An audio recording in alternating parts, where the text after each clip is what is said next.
Hey guys, my name's Naomi Nygaard and I'm the founder and creator of Food and Body Freedom, as well as the Freedom Steps, helping those of us like me who have the tendency towards addictions. So that can be addictive thinking, like worrying, self-criticism, criticism of others and judgments.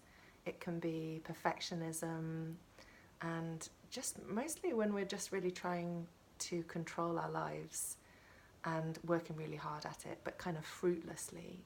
And oftentimes that manifests as well in addictive or compulsive cycles where we're actually ingesting something, food, drink, or doing some other kind of behavior where we just really feel like we're in a cycle where we know life could be different, we could feel better about ourselves, but somehow we don't know how to stop it, end it, etc.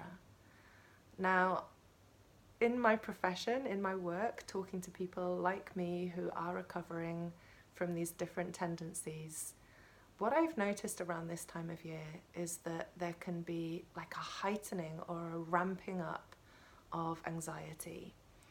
And so this year I thought I would respond to that in this video and try and kind of tease out or explore what can be happening for some of us, those of us that have these cycles of indulging and then kind of berating ourselves or wishing we hadn't, trying to control the whole thing.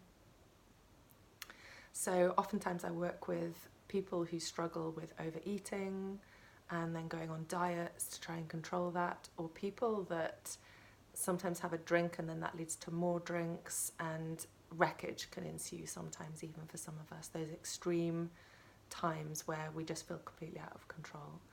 And of course none of us want to have that kind of Christmas.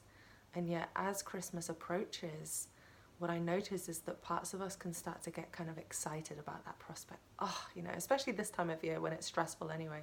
Oh, maybe there can be some kind of escape from all that. Maybe there can be some kind of reward or prize, some sort of let go that is available or in store for us where, what the hell, everyone else is doing it. Why not me as well? Why can I not also go with the flow and the current of that delicious, pleasurable escape? And that would be all very well and kind of sounds fun if it wasn't for the part of us that doesn't actually want that for us, that has vowed not to do that again, that knows where it might lead, that is stressed and trying to keep us under control and keep us not from going down that route. And what I find tends to happen is that as these parts of us start to wonder what kind of Christmas we're going to have and whether we're going to have a repeat of perhaps Christmases that didn't go so well or Christmases that went really well but ended up in us feeling really rubbish about ourselves, what I notice is that it can start to feel really tense, confusing in our heads, and it's almost like we're fixated on Christmas as an event that we don't really know how we're going to act, how we're going to behave.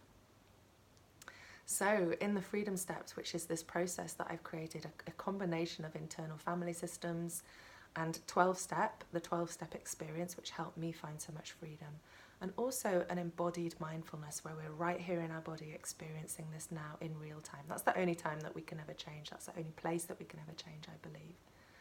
And actually, I've devised for myself, I've devised a kind of mini step 1, step 2 experience that we can do in a flash. So when we find ourselves getting confused in our thoughts, fixated on the future, thinking about past and difficult times that we don't want repeated, we can literally take a moment. Oh, what does that bring up in us? What does all that swinging between the future and the past actually do to our bodies? Where are there little parts of us that are hanging on in the muscles? Where are parts of us holding on tight for dear life and dear control, actually, dear control over our dear lives? And where can we just give those parts a break in that moment? Where can we invite them to actually go a little bit soft, go a little bit receptive, go a little bit floppy?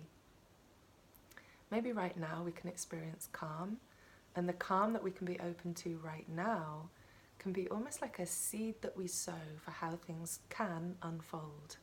Because I find that when we can allow things to unfold moment by moment, being present and open to the support, the guidance that's available around us, when we can be honest about what's going on inside us and show up from that place, then actually the guidance, the simple steps, I find that they tend to actually present themselves, not as a plan sometimes, but kind of in the moment, that we actually do know how to be. We do know how to walk that middle road of balance where we can enjoy the qualities of Christmas like pleasure and relaxation, connection and let go, but also that we can stay true to ourselves. We can be awake through it and alert to ourselves.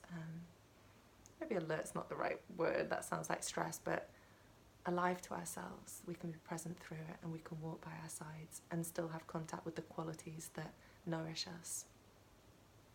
So I hope you've enjoyed this video. I would absolutely love to hear your responses of that little mini step 1, step 2 experience right there in our body, with our thoughts, with our mind. And also, what comes up for you as you approach Christmas? What challenges do you face in your thinking? I would really, really love and be curious to hear of those, and offer any kind of response that I find might be helpful from my own experience. So again, I'm Naomi Nygaard, and I'm the founder and creator of Fab Freedom and the Freedom Steps, and I look forward to our paths crossing. Maybe not this year, we're coming to an end now, maybe next year, and going forward, wishing you a really bright Merry Christmas and New Year.